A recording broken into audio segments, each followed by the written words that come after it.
कुछ मोहब्बतें इजहार से नहीं, आदतों से पहचानी जाती हैं। कोई हर सुबह चाय में लौंग डाल दे और उम्र भर कहे भी नहीं कि यह तुम्हारे लिए है। रात का एक हिस्सा ऐसा होता है जब शहर सो चुका होता है, मगर अस्पताल नहीं सोता। अस्पताल की रातें अजीब होती हैं।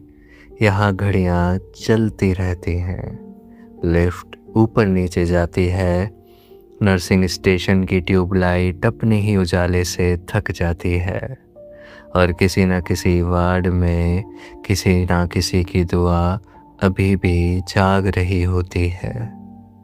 उस रात सर्वी की ड्यूटी लंबी थी, इतनी लंबी कि सुबह और रात के बीच का फर्क धुंधला पड़ गया था। उसने अपने सफ़ेद कोट की आस्तीन मोड़ी, बालों को ढंग से बांधने की हिम्मत भी उसमें नहीं बची थी। टेबल पर 3 पेन रखे थे, लाल, काला और एक नीली स्याही वाला पेन। नीली स्याही वाले पेन को उसने ऐसे सीधा किया जैसे थकी हुई दुनिया में कोई छोटी सी चीज़ तो अपनी जगह पर रहे। फ़ोन की स्क्रीन पर एक नया ऑडियो आया। नाम बहुत साधारण था, रात की कहानी 6। सर्वी ने ईयरफोन्स लगाए, वार्ड की आवाज़ें हल्की हो गईं और मेघ की आवाज़ कमरे में नहीं, सीधे उसकी थकान के पास जाकर बैठ गई। मेघ ने हमेशा की तरह कोई बड़ा सलाम नहीं किया, बस धीमे से कहा, आज एक कहानी सुनो सर्वी। एक ऐसी कहानी जिसमें मोहब्बत ने कभी शोर नहीं किया, बस रोज सवेरे चाय बनाई। पुराने शहर के बीचों बीच एक छोटा सा सरकारी अस्पताल था। उस अस्पताल की तीसरी मंजिल पर एक जनरल वार्ड था, जहाँ खिड़की से ज़्यादा हवा नहीं आती थी, मगर शाम को सामने वाले पेड़ की परछाई दीवार पर ज़रूर उतरती थी। उसी वार्ड के कोने वाले बेड पर भर्ती थी शकुंतला देवी। सब उन्हें प्यार से शक्कू अम्मा कहते थे। सफ़ेद बाल, चेहरे पर बहुत महीन झुर्रियाँ और आँखों में वो खालीपन जो अक्सर लंबे रोग के बाद आ जाता है। शक्कू अम्मा सबको देखती थी, मगर पहचानती कम थी। कभी नर्स को अपनी बेटी समझ लेते, कभी वार्ड बॉय को दूध वाला, कभी डॉक्टर को स्कूल का मास्टर, और कभी कभी खिड़की को देखकर मुस्कुरा देते, जैसे बाहर कोई पुराना मौसम खड़ा हो। लेकिन हर सुबह 7:10 पर वार्ड के दरवाजे के पास एक आदमी आता था। बहुत बूढ़ा नहीं, मगर उम्र से थोड़ा ज़्यादा झुका हुआ। धुला हुआ हल्का कुर्ता, कंधे पर पुराना भूरा झोला, हाथ में स्टील का छोटा टिफ़िन और आँखों में ऐसी नींद जो सालों से पूरी नहीं हुई थी। उनका नाम था हरिराम, हरिराम मिश्र। वो हर सुबह आते, स्टूल खींचकर शक्कू अम्मा के पास बैठते, टिफ़िन खोलते और कहते, शक्कू आज दलिया थोड़ा पतला है, गुस्सा मत करना। शक्कू अम्मा उन्हें देखती, थोड़ी देर तक चेहरा पढ़ने की कोशिश करती, फिर पूछती, आप कौन? हरिराम दादा हंस देते, वही हंसी जिसमें टूटना भी था और आदत भी। वो बोलते, मैं रसोई वाला हूँ, आपके लिए खाना लाया हूँ। रसोई वाला? जी हाँ, निजी रसोई वाला। 50 साल से नौकरी कर रहा हूँ। नर्सें ये सब देखकर सुनकर मुस्कुरा देती। कभी किसी की आंख भी भर आती, क्योंकि सब जानते थे शक्कू अम्मा उन्हें भूल चुके थे। मगर हरिराम उन्हें भूलने की इजाजत खुद को आज तक नहीं दे पाए थे। कभी कभी याददाश्त कमजोर हो जाती है, मगर मोहब्बत की ड्यूटी चालू रहती है। सरवी ने ईयरफोन्स के भीतर हल्का सा सांस लिया। उसने अपनी कुर्सी से पीठ टिकाई और मेघ की आवाज आगे बढ़ी। वो बोला, हरिराम जी के टिफिन में रोज कुछ ना कुछ बदलता था, लेकिन एक चीज कभी नहीं बदलती थी, लौंग वाली चाय। छोटे से थर्मस में हल्की मीठी, बहुत हल्की लौंग की खुशबू वाली चाय। एक दिन इंटर ने पूछ लिया, बाबा, अम्मा को तो डॉक्टर ने चाय कम पीने को कहा है, फिर आप रोज क्यों लाते हो? हरिराम ने थर्मस को ऐसे पकड़ा जैसे किसी बच्चे का हाथ पकड़ रहे हों और बोले, बेटा, यह पीने के लिए नहीं, पहचानने के लिए है। इंटर्न बेचारा समझा नहीं। हरिराम ने शक्कू अम्मा की तरफ देखा। वो खिड़की के बाहर देख रही थी। हमारी शादी के बाद पहली सुबह इनके मायके में सबने पूछा था कि दूल्हा चाय कैसी पीता है, तो मैंने कह दिया था जैसी शक्कू बनाए। तो वो हल्के से हंसे। इनको लगा मैं शर्मा रहा हूँ, जबकि असल में मुझे सच में नहीं पता था कि मुझे चाय कैसी पसंद है। फिर इन्होंने लौंग डालकर चाय बनाई और उस दिन के बाद मुझे वही पसंद हो गई जो इन्हें भी पसंद थी। कुछ लोग अपने स्वाद भी अपने प्रिय लोगों से उधार लेते हैं और फिर उम्र भर लौटाते नहीं। वार्ड की एक नर्स थी, मीरा, बहुत तेज, बहुत काम करने वाली और बाहर से थोड़ी सख्त। वो रोज हरिराम जी को देखती, रोज कहती, बाबा, आप इतना मत आया करो, थक जाते हो।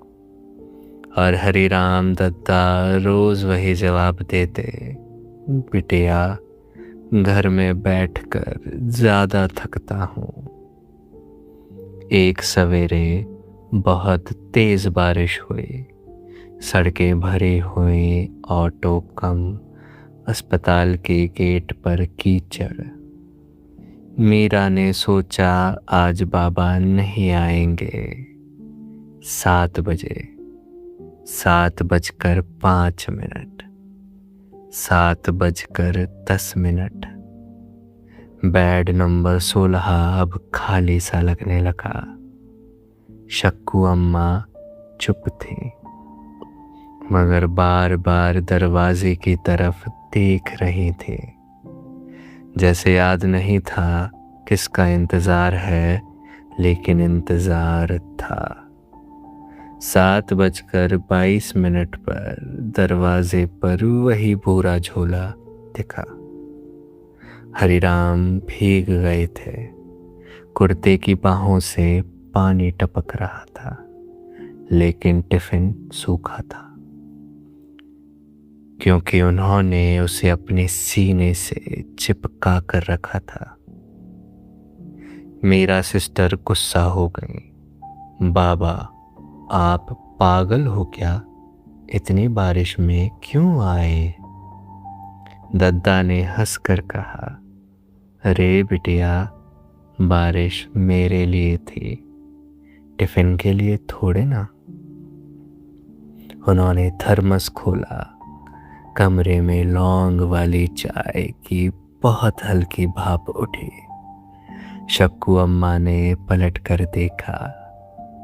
पहली बार उस दिन उन्होंने हरिराम को थोड़ा ज्यादा देर तक देखा।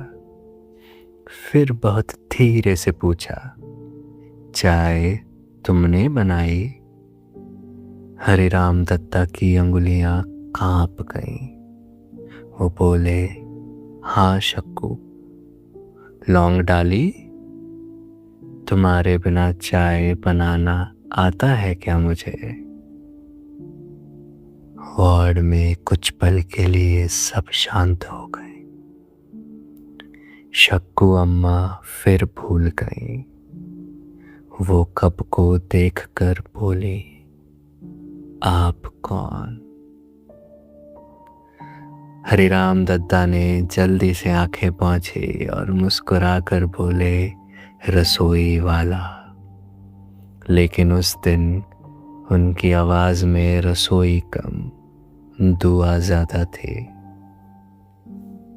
मेघ की आवाज में यहाँ हल्की सी गर्माहट आ गई, जैसे कहानी कहते कहते वह खुद भी उस वार्ड में पहुंच गया हो। वो बोला, सर्वी, कभी कभी किसी को पाना मोहब्बत नहीं होता, उसे सुकून से सोते देखना मोहब्बत है।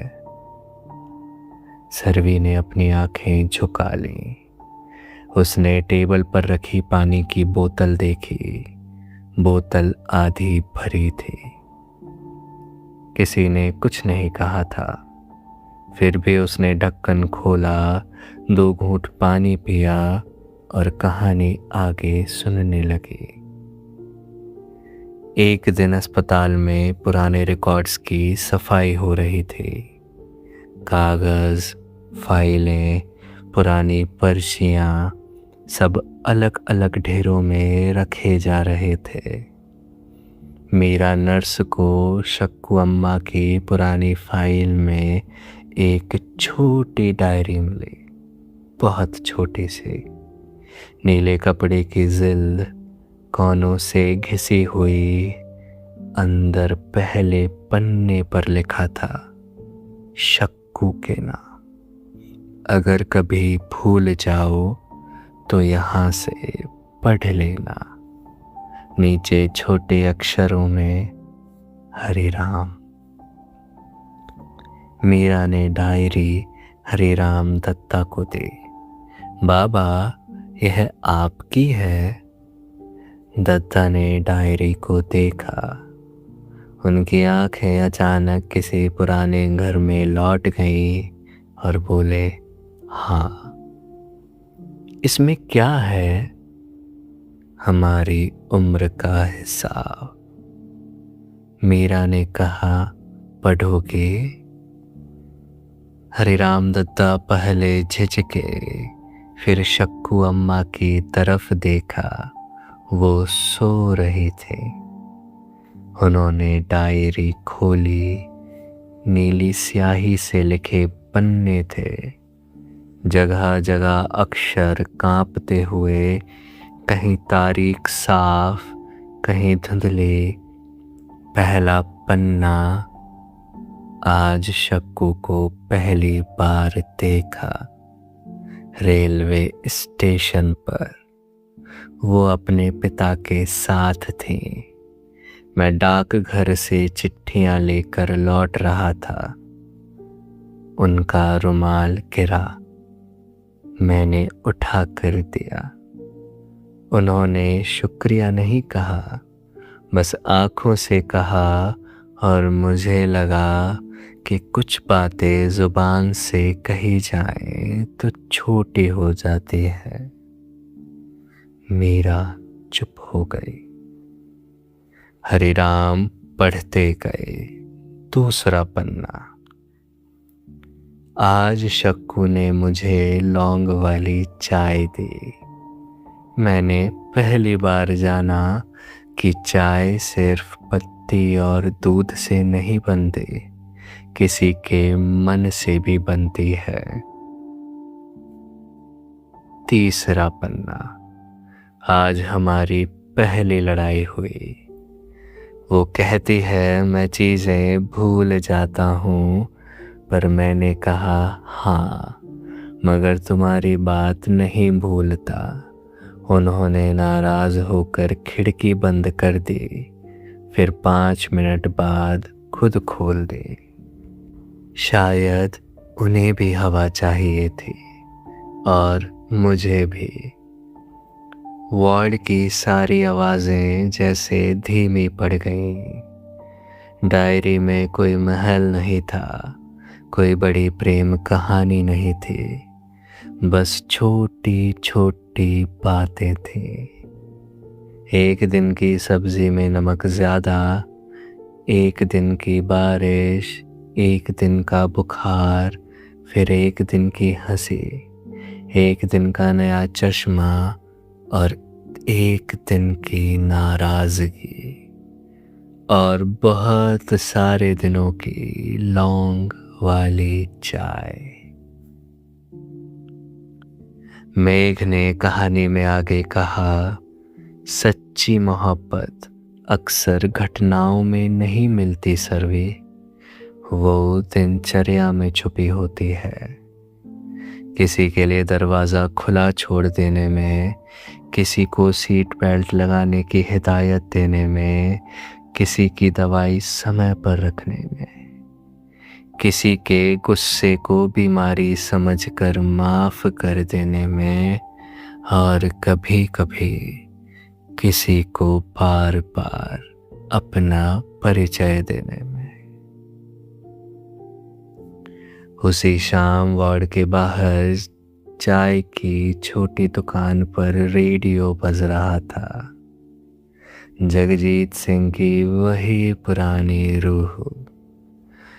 तुमको देखा तो ये ख्याल आया, तुमको देखा तो ये ख्याल आया, जिंदगी धूप तुम घना साया, तुमको देखा तो ये ख्याल आया।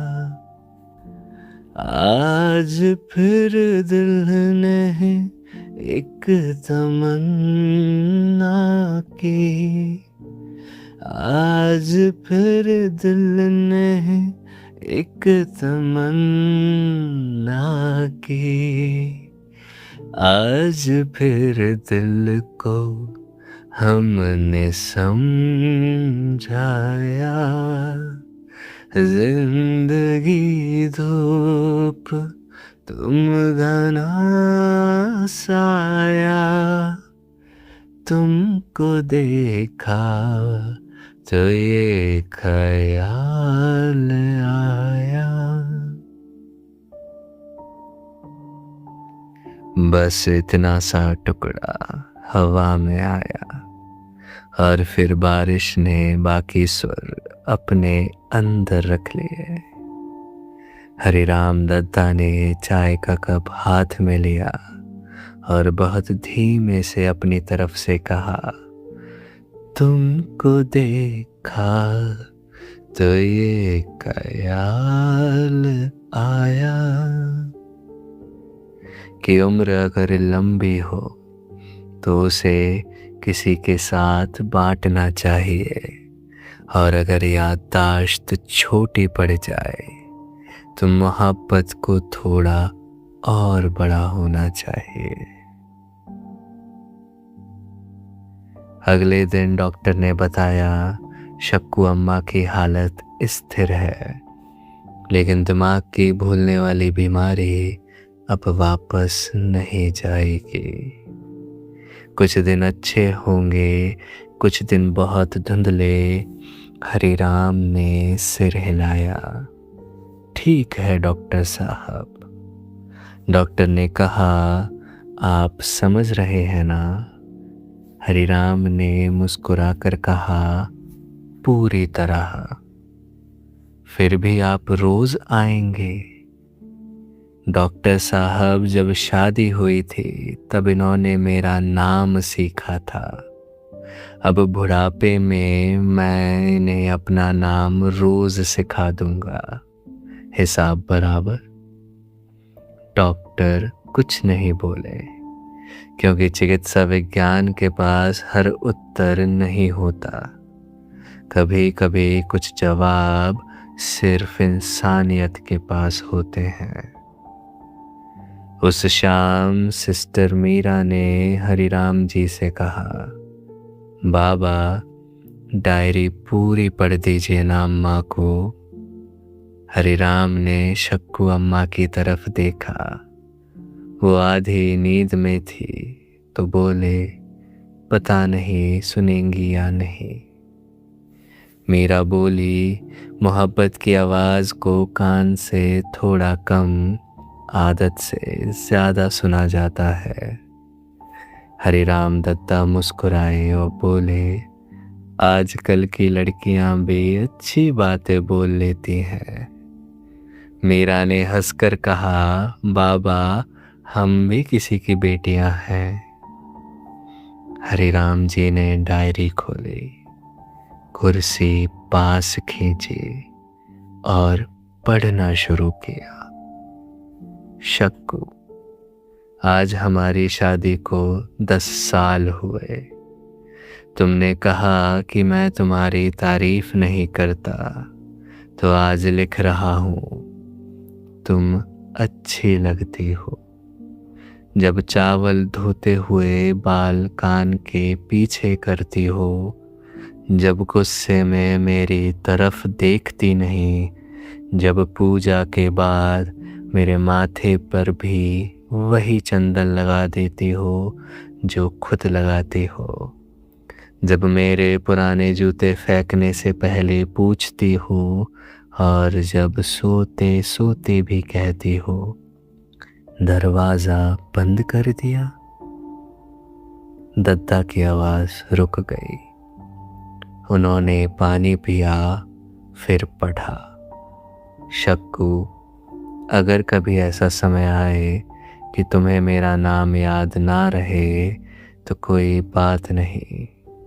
तुम्हें बस इतना याद रहे कि कोई है जो तुम्हारे लिए लौंग वाली चाय बनाता है और तुम्हारा इंतज़ार करता है। शक्कू अम्मा की पलकों में हल्की सी हरकत हुई।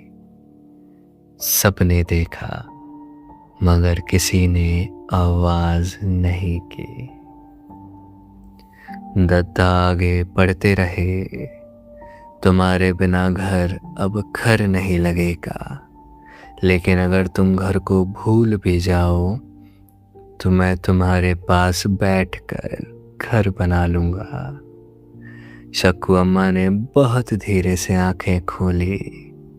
उनकी नजर हरिराम पर पड़ी। कुछ देर तक वो सब देखती रही, फिर बहुत धीमे से बोली,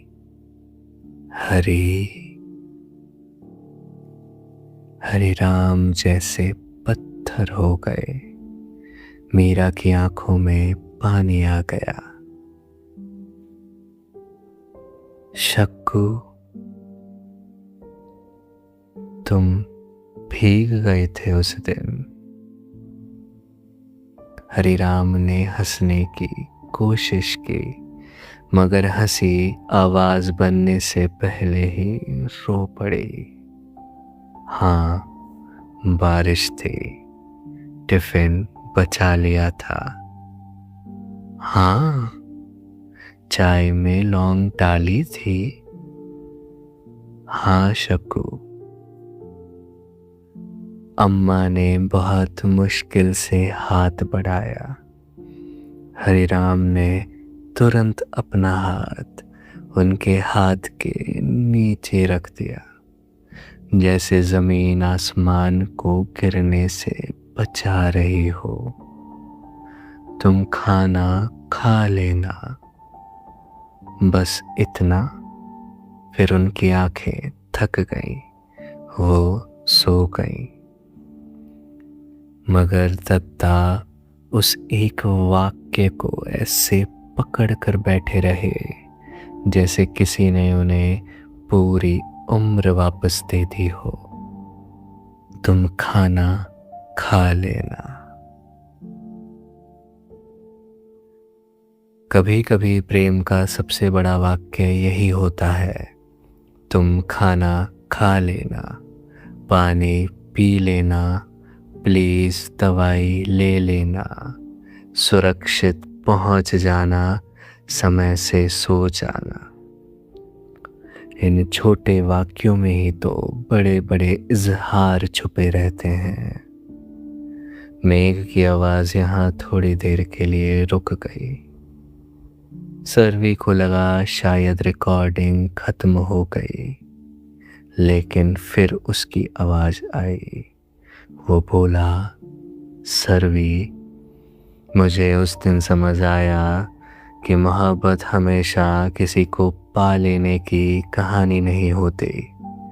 मोहब्बत कभी कभी बस इतना चाहती है कि सामने वाला दुनिया की सारी थकान से थोड़ी देर बच जाए। मेघ आगे बोला, हरिराम जी ने उस रात शक्कू अम्मा के सिरहाने डायरी रख दी और मीरा नर्स से कहा, अगर कभी मैं देर से आऊं तो इन्हें पढ़ देना, मगर आखिरी पन्ना मत पढ़ना। मीरा ने पूछा, क्यों? हरिराम जी मुस्कुराए और बोले, क्योंकि आखिरी पन्ने पर लिखा है, शक्कू, मैं तुमसे बहुत प्रेम करता हूँ। और यह बात मैंने सामने से कभी नहीं कही, इसलिए इसे आखिरी में ही रहने देना। मीरा ने पूछा, कभी कहा क्यों नहीं?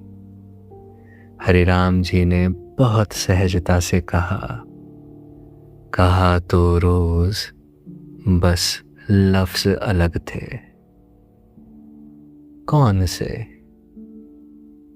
छाता ले लो, दवा खा लो, तेल गरम कर दिया है, आज खिचड़ी बना दूं, तुम सो जाओ ना, मैं यही हूं। सर्वी ने यहाँ ईयरफोन्स थोड़ा ठीक किए। उसके होठों पर बहुत हल्की सी मुस्कान आई, वो मुस्कान जो किसी को दिखाई नहीं देती मगर अंदर का मौसम बदल देती है। मेघ कहानी सुनाता रहा। कुछ दिन बाद शक्कू अम्मा डिस्चार्ज हो गई। हरिराम जी उन्हें व्हील चेयर पर लेकर बाहर आए। बारिश नहीं थी, धूप भी तेज नहीं थी, बस बादलों ने शहर पर हल्की सी छाया कर रखी थी। गेट के पास वही चाय की दुकान थी जहां पुराना रेडियो बजता रहता था। हरिराम जी ने दुकानदार से कहा, एक लौंग वाली चाय। फिर शक्कू अम्मा की तरफ देख कर बोले, और इनके लिए सिर्फ खुशबू। दुकानदार समझ गया। उसने चाय बनाई, कप उनके हाथ में दिया। हरिराम ने कप शक्कू अम्मा के पास ले जाकर रखा।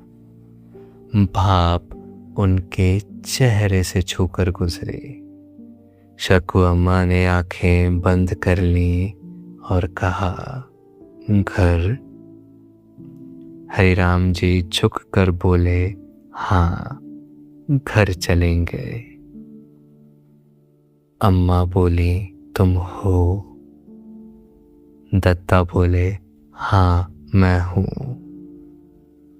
अम्मा बोली, तुम्हारा नाम? हरिराम जी मुस्कुराकर बोले, आज नाम याद रखने की छुट्टी है। बस इतना याद रखो, मैं लौंग वाली चाय वाला आदमी हूँ। शक्कू अम्मा हंस दी, बहुत हल्की, बहुत छोटी, लेकिन इतनी सच्ची कि हॉस्पिटल गेट पर खड़े 2-3 लोग भी मुस्कुरा दिए। मेघ ने कहा, उस दिन मैंने जाना सरवी कि दिल पिघलना कोई ड्रामेटिक चीज नहीं है। दिल पिघलता है जब कोई बूढ़ा आदमी अपनी भूलती हुई पत्नी को अपना नाम याद करवाने की जिद नहीं करता, बस उसके पास बैठा रहता है ताकि उसे अकेलापन याद ना आए। रिकॉर्डिंग के अंतिम हिस्से में मेघ की आवाज और भी धीमी हो गई। वो बोला, रात बहुत हो चुकी है, तुम्हारी ड्यूटी लंबी रही होगी। कहानी का बस एक छोटा हिस्सा और। सरवी ने अनायास घड़ी देखी, 2:40। वार्ड में कोई सो रहा था। किसी का मॉनिटर धीमे धीमे ब्लिंक कर रहा था और ड्यूटी रूम की खिड़की से बाहर आसमान में एक चांद आधा दिख रहा था। मेघ ने कहा, हरिराम जी घर लौट गए। डायरी उनके झोले में थी, लेकिन एक पन्ना अस्पताल की फाइल में रह गया था। शायद गलती से, शायद कहानी को थोड़ा और जिंदा रखने के लिए। उस पन्ने पर सिर्फ 4 लाइनें थी, नीली स्याही से। जिस दिन तुम्हें मैं याद ना रहूं, उस दिन भी मैं तुम्हारे पास बैठूंगा। तुम मुझे अजनबी समझकर पानी मांगना, मैं तुम्हें अपना समझकर गिलास पकड़ा दूंगा।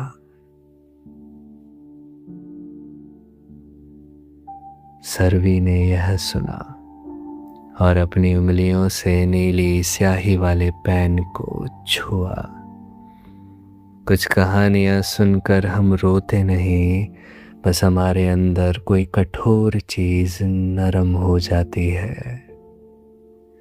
मेघ ने आखिर में कहा, तो आज की रात अगर नींद देर से आए तो याद रखना कि दुनिया में कहीं ना कहीं कोई हरिराम अभी भी चाय बना रहा होगा, किसी शक्कू के लिए, जो शायद उसे पहचानती नहीं, मगर उनकी खुशबू बनाई हुई चाय की पहचानती है। और दुनिया इतनी भी बुरी नहीं हो सकती कि जब तक कोई किसी के लिए लौंग वाली चाय बचाकर चल रहा है। सरवी ने ईयरफोन्स निकालने की कोशिश की, लेकिन नींद ने उसकी कलाई पकड़ ली। उसने फोन को टेबल पर उल्टा रख दिया। नीली कलम अपनी जगह पर थी। पानी की बोतल अब आधी से कम रह गई थी और बाहर हॉस्पिटल कॉरिडोर में एक नर्स धीमे से गुजरी। सरवी की आंखें बंद होने लगी। मेघ की रिकॉर्डिंग शायद अभी खत्म नहीं हुई थी। वो कुछ और कह रहा था, शायद कोई दुआ शायद कोई आधी पंक्ति, शायद बस उसका नाम, लेकिन सरवी ने पूरा नहीं सुना।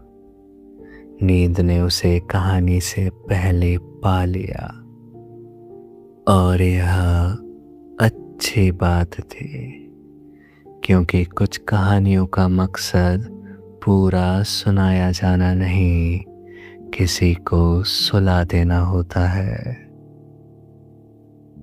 और फिर जब सरवी सो गई, मेघ ने कहानी बंद नहीं की, क्योंकि कुछ लोगों को नींद तक छोड़कर आना पड़ता है।